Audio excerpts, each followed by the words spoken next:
Okay, in the spirit of WrestleMania, the KCW crew feel like they want to talk about all 25 WrestleManias and what their expectations for WrestleMania 26. So what we got today is Louis, World Champ Joe Cool. Brand new World Champion. U.S. Champion. U.S. Champion. Louis. Recently defeated, you know what I'm saying? Recently defeated and departed. And the owner of KCW, Christian. So we're going to start with... obviously at the beginning. At the beginning, the first WrestleMania. First WrestleMania was innovative. It was the very first, literally Of course you gotta start at Madison Square Garden, the world's most famous arena. Wow. So Vince had the right idea right there. Well, don't forget the McMahons had a special place in their heart for MSG because Vince Sr. had a love for that building especially. I mean, think about it. You had some of the greats of all time. Which Madison Square Garden was it? Was it the old or was it the new? I think it one. was the newer one, if I'm not mistaken. The new one was built in 1968. One of the innovative things about that one was that they had the input of celebrities. Think about who you had in it. You had Liberace, you had Muhammad Ali, you had the Rockettes, you had Cyndi Lauper, Liberace. I mean, you had a lot of stars in there, and you know, Bill Goldberg said it best: when you have extra people from outside your field, it just brings more fans in. And here's something I wanted to bring up. A lot of people have said that Hulk Hogan made the first WrestleMania. Now, this is I just want to ask this to most people, and then people that are going to watch this can respond to however they want, because everyone's has their own opinions, but did people come to WrestleMania to see Hulk Hogan, or did they come to WrestleMania to see Hulk Hogan beat up Rowdy Piper? I think it was a combination because Piper is considered one of the most beloved and most hated. Superstars at that time, definitely the most hated. Well, look, Roddy Piper, I believe up until he lost to Bret Hart, I think it was one of the WrestleManias, was it? Yeah, it was 8. He was undefeated, so everybody was like, oh, you know, who could beat Roddy Piper? Hogan could beat Roddy Piper, which in that case, I believe Hogan pinned Mr. Wonderful that night. And I agree with what you said yesterday. With Hogan, without a villain, Hogan there's no good for a hero. That's why when you have a heel champion in the company flourishes because you have like so many faces running to the top. At the time Hogan was champion, many say it was the best, it was the peak of the company, but you always had Hogan as a face.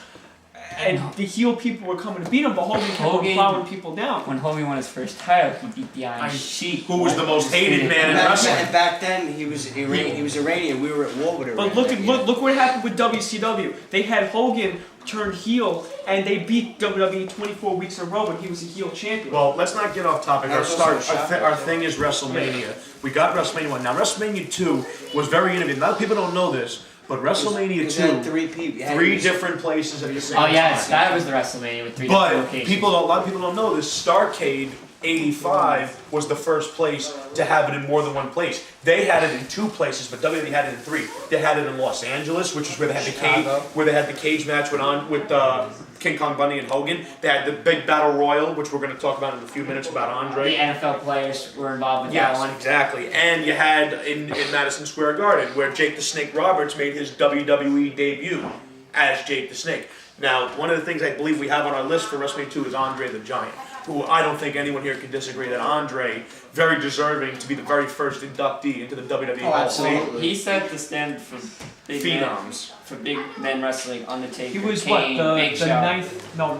He was the 8th wonder. You're getting confused with Chyna, although she could pass for a guy. She could pass as a man. Well, God knows what Triple H was thinking. Anyways, so WrestleMania 3, you had Savage and Steamboat, which goes without saying was one of the greatest matches I personally have ever seen. Obviously, it was overshadowed if you talk by about in terms of strictly just great wrestling, exactly.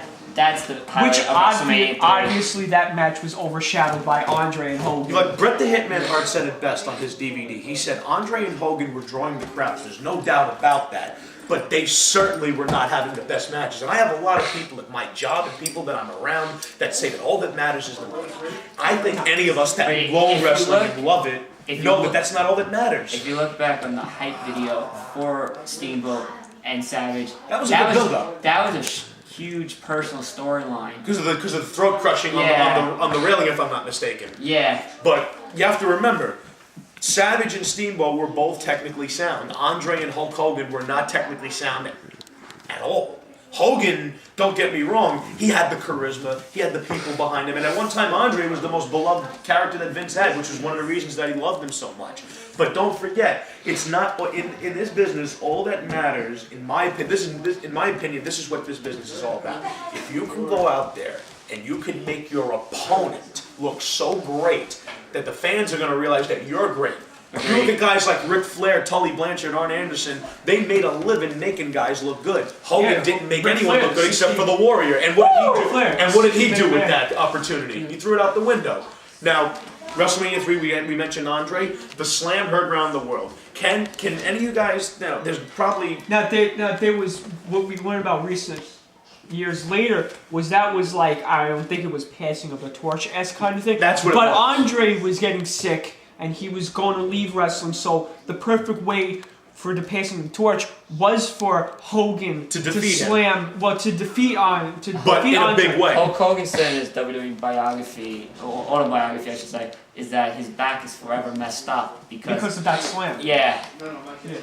Well, I'll tell you one thing though, that Slam made him a Try legend. lifting. How big was Andre? Andre at that time was 7'5", 525. His neck was like 38 inches. His biceps were like 15 and a half. He was a huge guy.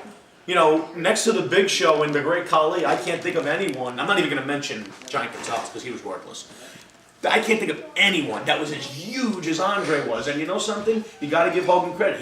Even though Andre did give him a little help getting up, Hogan still managed to slam him. Well, moving on to WrestleMania 4 was the first and only tournament for the WWE Championship. At WrestleMania. At WrestleMania. Randy Macho Man Savage won that tournament, competed in 4 matches that night. Should have been champion sooner, but that's besides the point. That's besides the point, because I believe that was one of the few times in the 80s where the right people had the belt. Because I think we could all sit here and agree that there were a lot of guys that could have been champion, but Hogan had the belt the whole time. Savage, Steamboat. Steamboat could have been a great WWE champion.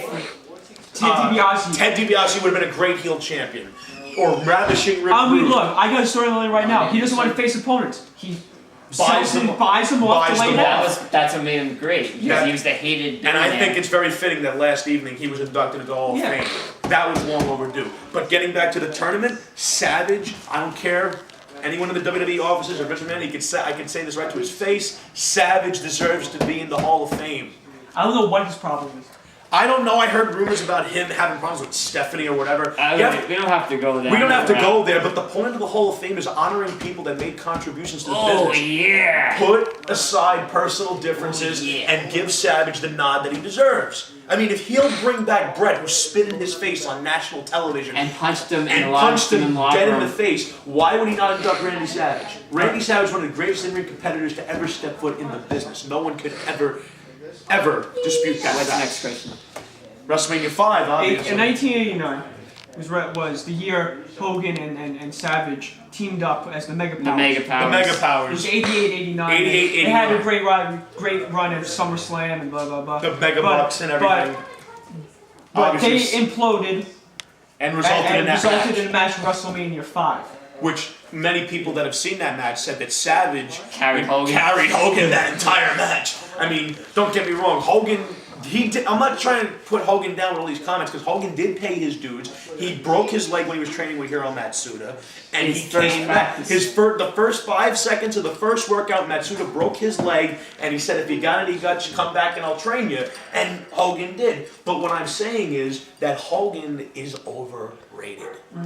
I mean, he was the most popular next to Stone Cold. Because there's no doubt. But if it wasn't for Savage being a great heel that he was during that time, like I said at the beginning, you're right. Without a villain, there's no good for a hero. So that's what I'm saying. Hogan needs to thank the guys that worked with him because without them, he would have been nothing.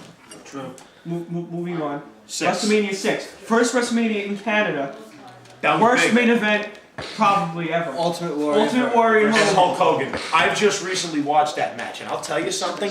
I'm surprised that it was that good of a match. Hogan carried Warrior in that match, which was surprising, and they did phenomenal. I do think that Warrior blew that opportunity, though.